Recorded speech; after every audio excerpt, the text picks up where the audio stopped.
బ్రాహ్మణులను కించపరిచే విధంగా పాటలు పాడిన తెలంగాణ గాయకుడు సారయ్యపై చర్యలు తీసుకోవాలని కోరుతూ బ్రాహ్మణ కార్పొరేషన్ డైరెక్టర్ గంగాధర్, బీజేపీ అధ్యక్షుడు తిరుపతిరావు స్థానిక అరండల్పేట్ పోలీస్ స్టేషన్లో ఫిర్యాదు చేశారు. బ్రాహ్మణ ఆచార వ్యవహారాలను కించపరుస్తూ ఏకవచనంతో సంబోధిస్తున్నారని మండిపడ్డారు. బ్రాహ్మణ కార్పొరేషన్ డైరెక్టర్ గంగాధర్తో మా ప్రతినిధి Pramod Kiran face to face. జీడి సారయ్య అనేటువంటి గాయకుడు బ్రాహ్మణులను కూడా కించపరుస్తూ పాట పాడినటువంటి నేపథ్యంలో ఇటు బ్రాహ్మణ సంఘాలు అయితే ఆగ్రహం వ్యక్తం చేస్తున్నారు. ఈ నేపథ్యంలోనే ఇటు అరండల్పేట పోలీస్ స్టేషన్లో కూడా కేసులు నమోదు చేస్తూ ఉన్నారు. ప్రస్తుతం మనతో పాటు బ్రాహ్మణ కార్పొరేషన్ డైరెక్టర్ గంగాధర్ మనతో ఉన్నారు. సార్ చెప్పండి, ఏంటి అసలు ఎందుకు బ్రాహ్మణులను కించపరిచే విధంగా పాట పాడాడు, మీరు అతని మీద ఎలాంటి చర్యలు తీసుకోవాలని చెప్పేసి పోలీస్ స్టేషన్లో కంప్లైంట్ చేశారు? అతను డప్పు చంద్రన్ అనే ఆయన సంస్మరణ సభలో పాల్గొంటే ఇటీవల ఆ సంస్మరణ కార్యక్రమంలో ఈ గాయకుడు అతను జననాట్య మండలికి సంబంధించిన ఆయన చనిపోయారు. ఆయన సంస్మరణ సభలో పాల్గొని ఈ జీడి సారయ్య అనే గాయకుడు బ్రాహ్మణులు కించపరిచే విధంగా అత్యంత హేయంగా పాట పాడాడు. పాట పాడటమే కాకుండా అతను పల్లవోలు రమణ అనే మరో గాయకుడు యూట్యూబ్ ఛానల్ ఉంది. ఆ యూట్యూబ్ ఛానల్లో కూడా అప్లోడ్ చేయటం, దాన్ని బ్రాహ్మణ సంఘాలు అందరూ చూస్తారు. యూట్యూబ్ ఛానల్ అప్లోడ్ చేయడం అంటే ప్రతి బ్రాహ్మణుడనే కాదు, భారతదేశంలో అట్లాంటివి జుగుప్సాకరంగా పాటలు పాడిన ఎవరిని మతాన్ని కించపరిచినా, ఏ కులాన్ని కించపరిచినా ఎవరు అది క్షమించరు. అదేవిధంగా అట్లా పాడటం వల్ల బ్రాహ్మణ కార్పొరేషన్ ద్వారా రాష్ట్ర వ్యాప్తంగా ఈరోజు పోలీస్ స్టేషన్ వాళ్ళ మీద కంప్లైంట్ ఇచ్చి కఠిన చర్యలు తీసుకోవాలని చెప్పి కంప్లైంట్లు ఇవ్వడం జరిగింది. బ్రాహ్మణుడు అనేవాడు బ్రాహ్మణోత్తముడు, ప్రతివాడు గౌరవించే బ్రాహ్మణుడు అంటే గౌరవింపబడే ప్రతివాడితో. ఎందుకంటే బ్రాహ్మణులు నలుగురికి మంచి చేసేవాడు, హాని చేసేవాడు కాదు. అలాంటి బ్రాహ్మణుల గురించి ఈ విధంగా కించపరిచే విధంగా మాట్లాడటం అనేది కరెక్ట్ కాదని ఈరోజు అరండల్పేట పోలీస్ స్టేషన్లో కంప్లైంట్ ఇవ్వడం జరిగింది. వారి మీద కఠిన చర్యలు తీసుకోవాలని మేము కంప్లైంట్ చేశాము. అదేవిధంగా ఒకవేళ చర్యలు తీసుకోకపోయినట్లయితే మేము ప్రైవేట్ కంప్లైంట్ వేయడానికి కూడా వెనకాడం.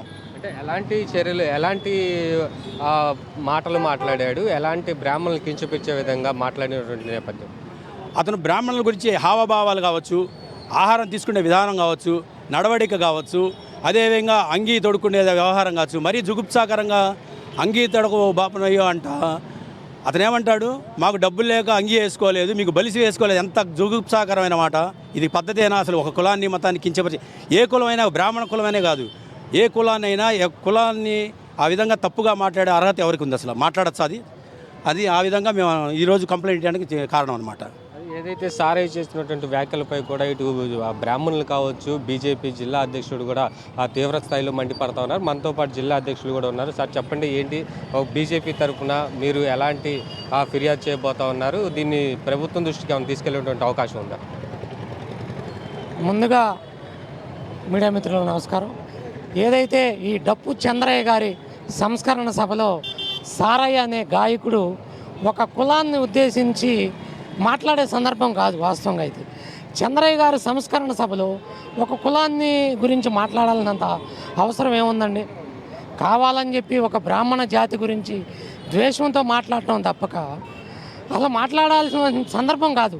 ఏదన్నా మాట్లాడాలనుకుంటే ఆ చంద్రయ్య గారి గురించి మాట్లాడండి, ఆయన చేసినటువంటి మంచి పనుల గురించి మాట్లాడండి, అంతే తప్ప ఒక కులాన్ని గురించి ఆ విధంగా మాట్లాడటం. అలాగే ఈ భారతదేశంలో బ్రాహ్మణులు మన భారతదేశానికి చేసినటువంటి సేవలు ప్రతి ఒక్క పౌరుడికి తెలుసు. వారు ఎన్నో మాన్యాలు, బ్రాహ్మణులకు ఉన్నటువంటి మాన్యాలు దారాదత్తం చేసినటువంటి చరిత్ర ఈ భారతదేశంలో. వాళ్ళకి అంత దానగుణం ఉంది. అలాంటి బ్రాహ్మణుల గురించి మాట్లాడటం అనేది చాలా బాధాకరమైనటువంటి విషయం. బ్రాహ్మణులే కాదండి, ఏ కులాన్ని గురించి కూడా అనవసరంగా మాట్లాడకూడదు. తప్పు చేస్తే మాట్లాడండి, అంతేగాని అనవసరమైన మాటలు మాట్లాడటం అది సందర్భం కూడా కాదు. అంటే ఇప్పుడు ఆయనకి ఏదైతే పాట పాడినటువంటి నేపథ్యం, ఈ నేపథ్యంలోనే మీ బీజేపీ నాయకుల దగ్గరికి వెళ్ళి మీరు దీని గురించి చర్చించేటువంటి అవకాశం ఏమైనా ఉందా? ఉందండి. ఆల్రెడీ మేము తెలంగాణలో మా పార్టీ నాయకులు కూడా కంప్లైంట్లు ఇవ్వడం జరిగింది. ఒక తెలంగాణనే కాదండి, భారతదేశంలో ఉండే ప్రతి ఒక్క భారతీయుడికి ఇది అవమానం. ఎందుకంటే ఒక కులాన్ని అనవసరంగా తిట్టకూడదు.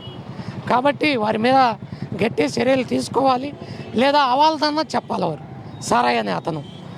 కాబట్టి వారి మీద ఈ యొక్క ప్రభుత్వం తప్పనిసరిగా చర్యలు తీసుకోవాలని చెప్పి భారతీయ జనతా పార్టీ గుంటూరు జిల్లా తరఫున మేము కోరుచున్నాం. అయితే ఇది పూర్తిగా చూసుకుంటే ఏదైతే గుంటూరు జిల్లాలో సంబంధించినటువంటి బ్రాహ్మణులకు సంబంధించినటువంటి ఆ డైరెక్టర్లు కావచ్చు, బ్రాహ్మణులు కూడా చాలా ఎత్తున పెద్ద ఎత్తున కూడా తీవ్రంగా మండిపడతా ఉన్నారు. అయితే అతనిపై సారయ్య, పుల్లల రమణ అనే వారి ఇద్దరిపై కూడా క్రిమినల్ కేసు నమోదు చేయాలి, లేదంటే ఒక ప్రైవేట్ కంప్లైంట్ అయినా కానీ కోర్టులో మేము పెట్టి అతనికి శిక్ష పడేలా కూడా కఠినంగా చూస్తాం. ప్రభుత్వం కూడా దీన్ని సీరియస్గా తీసుకొని వారిపై ఆ చర్యలు తీసుకోవాలంటూ కూడా వీళ్ళు డిమాండ్ చేస్తూ ఉన్నారు. కెమెరామెన్ షణ్ముఖతో ప్రమోద్ కిరణ్, సిటీ 24/7 గుంటూరు.